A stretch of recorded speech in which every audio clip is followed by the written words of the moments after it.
Hello and welcome back to Chronicles from a Caribbean Cubicle podcast. This is Francis Wade, and here's an article that's based on a column that I wrote for the Jamaica Gleaner. This one's entitled, 3 Whys to Embrace Long-Term Thinking. You're a leader, and you're well aware that both private and public sector organizations must prioritize long-term thinking. As a result, you can immediately enumerate some of the reasons. However, there are persistent corporate issues that appear unrelated to long-term planning.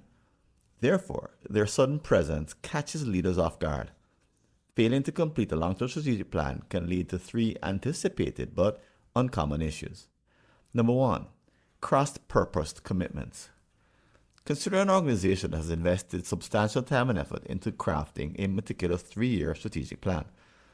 The document lays out clear goals, milestones, and performance indicators to work towards over that relatively short time frame. However, when gazing further into the future, a lack of cohesion emerges among the executive team and board members. Each leader has their own personal vision for where the company should be in 4, 10, or 30 years. But there is no consensus or shared strategic map beyond the 3-year horizon. This divergence in perspectives can undermine decision-making processes. Without alignment on long-term direction, executives rely on their own criteria when charting the future course. The cumulative impact of this disjointed approach to leadership can be highly detrimental.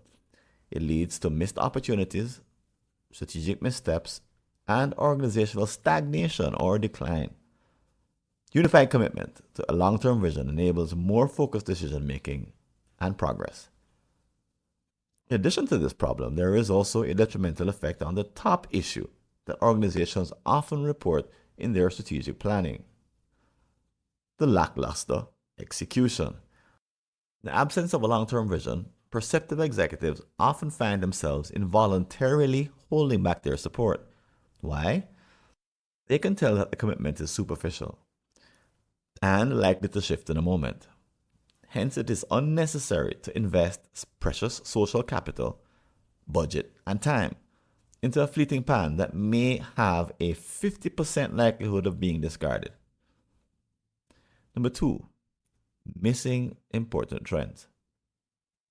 I recently revisited Competing for the Future by Hamel and Prahalad, immersing myself once again in their groundbreaking insights. In this 1994 classic, they accurately foresaw the influence of emerging technologies. It was quite interesting to note that they were mostly correct in their observations.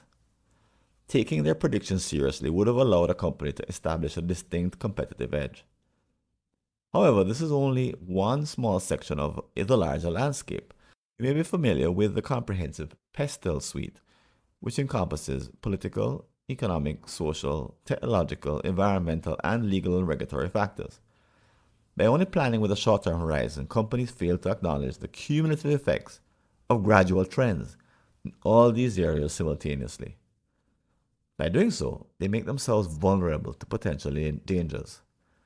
Additionally, they miss out on significant opportunities because they fail to consider the hidden possibilities. For example, Apple had a visionary glimpse into the future, imagining a comprehensive ecosystem that revolved around their product service in the cloud. Most likely, they were in possession of the identical information as everyone else. What set it apart? Around 2010, they devised a comprehensive plan that spanned a decade, gradually constructing a complete solution piece by piece. From their near collapse in 1997, they have risen to become one of the most valuable companies in the world today. In the face of an existential threat, they boldly seized an opportunity that came their way. Number 3, not doing succession planning. Most organizations find it challenging to create succession plans. Why? Letting incumbents go unchallenged and accepting their perpetual rule is the easier option. It's only when you consider the long-term consequences that you realize the folly of this approach. For example, it becomes evident that the necessary skills to navigate the company through upcoming transitions are lacking. A person nearing retirement may not be the most suitable candidate for tackling a new learning curve. But that's just scratching the surface. As soon as talented middle managers sense the lack of long-term direction, the sights of them browsing job listings and attending networking events become more frequent. Over time, companies find themselves staffed by an ineffective majority, trapped in a state of stagnation. However, the situation takes a turn for the worse. Eventually, as the last men standing, members of this cohort receive promotions, even to the highest executive positions.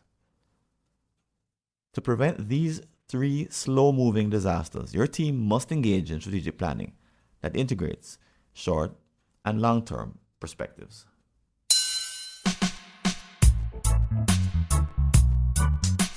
Thanks for listening.